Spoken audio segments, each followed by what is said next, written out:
মহাপুরুষ মুনি ঋষিদের মৃত্যু হয় না, তাদের মহাপ্রয়াণ ঘটে। তারা দেহ রাখেন। পৃথিবীতে যে নির্দিষ্ট কাজের জন্য তাদের আগমন, সেই কার্যসিদ্ধির পরেই তাদের আত্মা দেহত্যাগ করে। আমরা যারা খুব সাধারণ মানুষ, তারা মহাপুরুষদের মৃত্যু নিয়ে খুবই কৌতূহল বোধ করি। কিভাবে হয় এই মহাপুরুষদের মৃত্যু? আমাদেরই মতো সাধারণভাবে যন্ত্রণা পেতে পেতে হঠাৎ দম ত্যাগ করেন তারা, নাকি কোনো দিব্য জ্যোতির বিচ্ছুরণ ঘটে তাদের মহাপ্রয়াণকালে?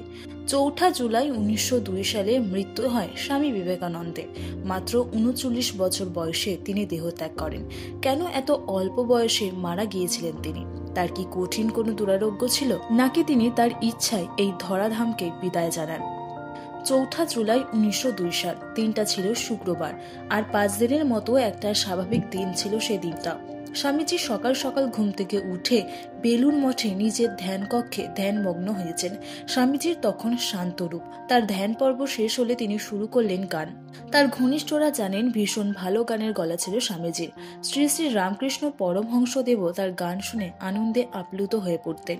গানের আসর জমেছিল বেশ সেদিন।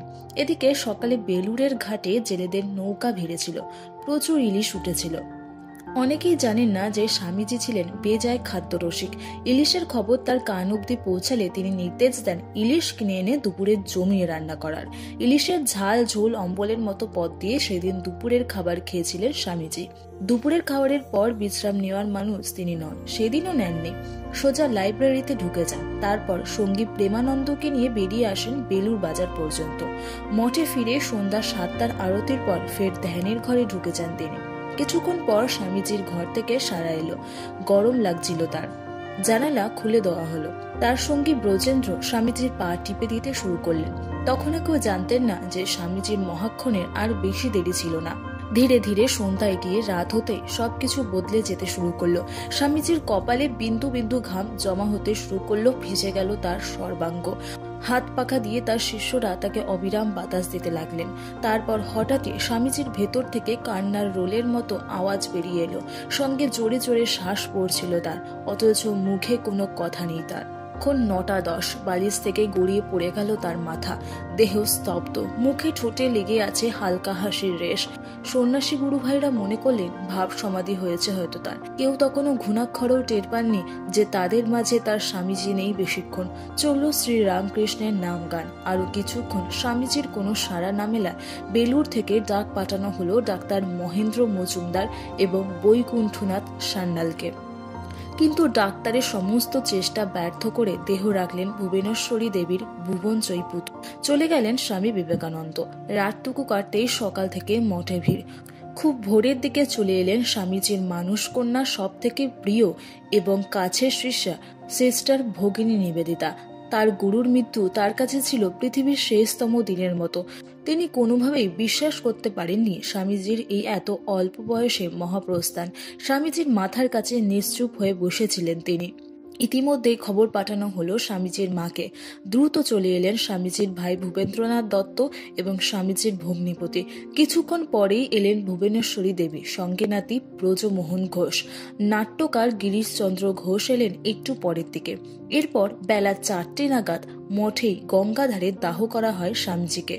তাকে যেখানে দাহ করা হয় 16 বছর আগে গঙ্গার ঠিক বিপরীত দিকে দাহ করা হয়েছিল তার গুরু শ্রী শ্রী রামকৃষ্ণকে। স্বামীজি শেষকৃত্যের সময় শোকে বিহ্বল হয়ে পড়েছিলেন নিবেদিতা। শেষকৃত্যের ঠিক আগেই তিনি একটি রুমালে গুরুর পায়ের ছাপ নিয়ে নেন। চন্দন কাঠের চিতায় স্বামীজির নিথর শরীরটার দিকে তাকিয়ে থাকতে থাকতে কান্নায় ভেঙে পড়েন তিনি। চিতাতে অগ্নি সমর্পণের পর নিবেদিতা নিজের স্বামীজির চিতার চারিদিকে গোল গোল ঘুরতে থাকেন। গাউনে আগুন লেগে যাওয়ার আশঙ্কায় ব্রক্ষানন্দের নির্দেশে এক সন্ন্যাসী তাকে ধরে অন্যত্র বসান। সন্ধ্যা 6টা নাগাদ দাহ কাজ সম্পন্ন হয়। প্রখ্যাত লেখক শঙ্করের স্বামীজির আত্মজীবনী দ্য মঙ্ক অ্যাজ ম্যান বইতে স্বামীজির স্বাস্থ্য নিয়ে লিখতে গিয়ে উল্লেখ করেছেন, অনিদ্রা, যকৃৎ ও কিডনির সমস্যা, মাইগ্রেন, ডায়াবেটিস, হৃদরোগের মতো কমপক্ষে 31টি ব্যাধি ছিল স্বামীজির। দীর্ঘ সময় ধরে তিনি এতগুলো রোগ নিয়ে জর্জরিত ছিলেন। শেষের দিকে তার শরীর অধিকাংশ সময় খুব খারাপ থাকত। তার শিষ্যদের মতে স্বামীজি নিজেও জানতেন তিনি মৃত্যুবরণ করতে চলেছেন। তিনি শিষ্যদের বলতেন যে তিনি 40-এ পড়ার আগে এই ধরাধামের মোহমায়া ত্যাগ করবেন। ৩৯ বছর 5 মাস 25 দিন বয়সে তিনি দেহ ত্যাগ করেন। প্রসঙ্গত, মৃত্যুর ঠিক দুদিন আগে অর্থাৎ ২রা জুলাই ১৯০২ সালে তিনি তার পরম শিষ্যা ভগিনী নিবেদিতাকে মঠে নিমন্ত্রণ জানান। পঞ্চব্যঞ্জন এবং নানান পদ দিয়ে নিবেদিতাকে খাওয়ান। নিবেদিতার আপ্যায়ন করেন নিজের গুরুর মতো করে এবং খাওয়ার শেষে তিনি নিজের জগ থেকে জল ঢেলে নিবেদিতার হাত পা ধুয়ে দেন। নিবেদিতা চমকে উঠে জিজ্ঞাসা করেন, এটি কি করছেন গুরুদেব? এ তো আমার করার কথা, আপনি আমার গুরুদেব, আমি আপনার শিষ্যা। স্বামীজি উত্তরে বলেন, কেন, যীশু খ্রিস্টও তো তার শিষ্যদের হাত পা ধুয়ে দিয়েছিলেন। উত্তরে নিবেদিতা বলেন, কিন্তু সে তো তার মৃত্যুর আগে। এরপর স্বামীজি হেসে ওঠেন আর বলেন, সিলি গার্ল। এই ঘটনার ঠিক দুদিন পরে স্বামীজির মৃত্যু হলে ভগিনী নিবেদিতা বুঝতে পারেন যে স্বামীজি আগে থেকেই জানতেন তার মৃত্যুর কথা। ১৮৯৮ সালে শৈব তীর্থ অমরনাথে গিয়ে ইচ্ছা মৃত্যুর বর পেয়েছিলেন স্বামীজি। সেখানেও তার সঙ্গী ছিলেন ভগিনী নিবেদিতা। স্বামীজির গুরু শ্রী শ্রী রামকৃষ্ণদেব বলতেন, নরেন যবে বুঝতে পারবে তার কাজ সম্পন্ন হয়েছে, তখন সে নিজেই চলে যাবে। প্রশ্ন জাগে মনে, স্বামীজি নিজের মৃত্যুদিন কি তবে নিজে নিজে নির্ধারিত করেছিলেন? তিনি কি চাইলে আমাদের মাঝে থেকে যেতে পারতেন আরো কিছুটা সময়?